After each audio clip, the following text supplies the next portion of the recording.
the ascension rate is constant. That means the vertical velocity direction and vertical velocity is constant and equal to v naught. Due to wind, the balloon gathers horizontal velocity component Vx is equal to Ay, where A is equal to constant and Y is the height of ascent. Find how the following quantities will depend on height of ascent: the horizontal drift of balloon x of y, total acceleration, normal acceleration, and tangential acceleration of the balloon. So initially, if you consider this as a balloon, initially it is heading towards the vertically upward direction with velocity how much? V naught. So this V naught velocity is constant. That is, it is given ascension rate is constant. Okay. Due to wind, it also gathers some horizontal velocity. So Vx is Ay. Let us say the balloon has covered this much vertical displacement. Let us say this is y. After covering this y vertical displacement, this balloon will be at this point. That means at this point, the velocity, horizontal velocity is how much? Ay. Okay. So how can we calculate this horizontal drift? Horizontal drift means we have to calculate this. Let us say this is x. This x we have to calculate. So how can we calculate this x? Vy is v naught. That means dy by dt. Velocity along vertical direction is initially v naught and it is constant. So dy by dt is equal to v naught. Dy is equal to v naught into dt. Simply integrate it from 0 to y and this is from 0 to t. Let us say the balloon takes t time to reach at this position. Okay? So this will be y is equal to v naught t. Similarly, horizontal velocity is how much? Ay. That means when t is equal to 0 at initial position, the vertical velocity is how much? V naught. Y at initial position is 0. That means initially there is no horizontal velocity. So we know that Vx is equal to dx by dt. So this is Ay. Y is equal to V naught into t. Put it here. So dx is how much? A V naught t into dt. Integrate this from 0 to x and integrate this from 0 to t, because we have taken the balloon takes t time to reach at this position and we have to calculate this horizontal displacement. So 0 to x, 0 to t. So x is how much? X is equal to a into v naught t square by 2, 0 to t, and this is okay. We have to calculate this x in terms of y. That means y is equal to v naught into t. So t is how much? Y into v naught. Simply put this t in this position. So x is equal to 1 by 2 a into v naught y square divided by v naught square. So square here v naught cancel out. So x is how much? A y square divided by 2 v naught. So first question is solved. Next we have to calculate total acceleration, normal acceleration, tangential acceleration. So v is equal to how much? V naught j cap plus a y I cap. That is at initial point. The vertical velocity is v naught and there is no horizontal velocity. Okay. So magnitude is how much? V naught square. Okay. So let us take at this point. At this point, vertical velocity is in this direction and horizontal velocity is Vx is equal to Ay. So how can we calculate this resultant velocity? The resultant velocity should be in this direction. That is, if this is the curve, then this will be the resultant velocity. That means the tangential velocity. So Ay whole square, that is vertical velocity whole square plus horizontal velocity whole square, because the angle between this is 90 degree. So the magnitude will be how much? V naught square plus Ay square. That is V naught square plus x square y square square root. So tangential acceleration means what? The acceleration along the direction of velocity, magnitude of the velocity. So how we will calculate this tangential acceleration? Simply by derivating this, because we know that tangential acceleration is the acceleration along this velocity direction. That means in previous case we have calculated this by dot product of these two vectors, because in that case g is the acceleration vector. Okay, so here how can we calculate this? Simply derivate this with respect to time, so that we can calculate the tangential acceleration. So this will be 2 v naught square square y square into this will be 2 a y dy by dt. Okay, so dy by dt is equal to how much? V naught, and y is equal to how much? V naught into t. So this will be how much? 2a into V naught into t into V naught. That means this will be V naught into t, and this will be into V naught.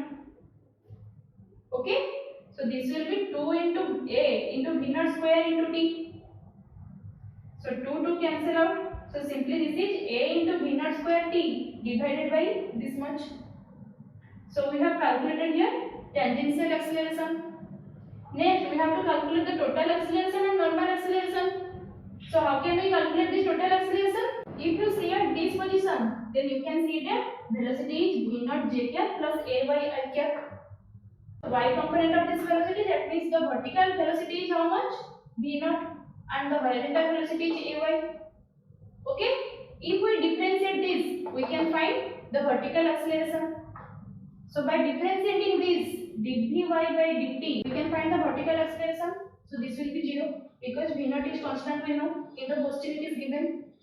Next, by differentiating this, you can find the acceleration along horizontal direction. So when we differentiate this dvx divided by dt, then what can we find? A into dy by dt. A into dy by dt is v naught. Okay, so the acceleration along horizontal direction is how much? A into v naught. We have seen that there is no acceleration along vertical direction. That means the resultant acceleration is along what direction? Horizontal direction. Okay, so in vertical direction there is no acceleration. In horizontal direction we have derived the acceleration is a into v naught. That means the resultant acceleration is along this direction. That is a into v naught. So this is the total acceleration. So total acceleration is this much. Tangential acceleration is this much. How can we calculate this normal acceleration? Total acceleration is equal to root over of. Okay, so from this equation you can calculate the normal acceleration. Why I have written this formula? Because here if you say the total acceleration is along this direction, the normal acceleration is along this direction, and the tangential acceleration we know is along this direction, that is along the direction of velocity. So square of this plus square of this square root, we can find the resultant acceleration, because the angle between tangential acceleration and normal acceleration is 90 degree. Okay, so from this formula you can get the normal acceleration. Okay, so the next question is, a particle moves in the plane xy with velocity v is equal to a I cap plus bx j cap, where I cap and j cap are the unit vectors along x and y axis respectively, and a and b are constant. At the initial moment the particles were located at the point x and y is equal to 0. Find the equation of particles trajectory, the curvature radius of trajectory as a function of x. So this question is pretty similar to the previous question, but the difference is v is equal to here a I cap plus bx j cap. But in the previous case, v is equal to v naught j cap plus a y I cap. Okay, here the y component of the velocity is varying with x, but in the previous case, the x component of velocity is varying with y. Okay, so here vx is how much? A, vy is how much? Bx. Okay, so that means dx by dt is how much? A, dx is a dt. Simply integrate this from 0 to x and from 0 to t. This will be x is equal to at. Similarly, dy by dt is equal to how much? Bx. So dy is equal to bx. X is equal to 80. So I can put here 80 into dt. Integrate it from 0 to y and this from 0 to t. So this will be y is equal to ba t square by 2. Okay. So here a particle is moving in xy plane. Okay. And the velocity is varying with, this is a which is constant, the horizontal velocity here is constant, and this vertical component of velocity is varying with x. Okay. So we have to find the equation of particle's trajectory. So x we have found, y we have found here. So if we substitute the value of t, that is x by a here, then we can find the equation of y and x. So ba divided by 2 into t square means x divided by a whole square. So this will be bx square divided by 2a. So this is the trajectory equation. Okay. Next we have to find the curvature radius of trajectory as a function of x. We know that this is problem number 1. So radius of curvature formula is how much?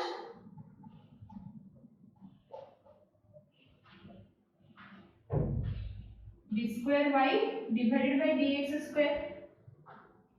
So dy by dx, from this we can find out dy by dx is how much? Dy by dt divided by dx by dt. Dt cancel out. So we can find dy by dx. That means bx divided by a. Bx divided by a is dy by dx. So here dy by dx whole square. That means d square x square divided by a square. Okay. Here d square y by dx square. If we again differentiate this with respect to x, then we can find this term. So if we differentiate this d square y by dx square is d divided by a. So by putting these values here, we can find radius of curvature 1 plus dy by dx whole square, that is d square x square divided by a square 3 by 2 divided by d square y by dx square, that is d by a. Okay. So here we can take outside the a value. How? A square we can multiply here. So a square plus b square x square. A square plus b square x square 3 by 2 divided by a square to the power 3 by 2. That means this will be a cube divided by a cube divided by b by a. So this will be a square. So the value is how much? A square plus b square x square 3 by 2 divided by a square into b. Okay. So this is the radius of curvature of trajectory as a function of x.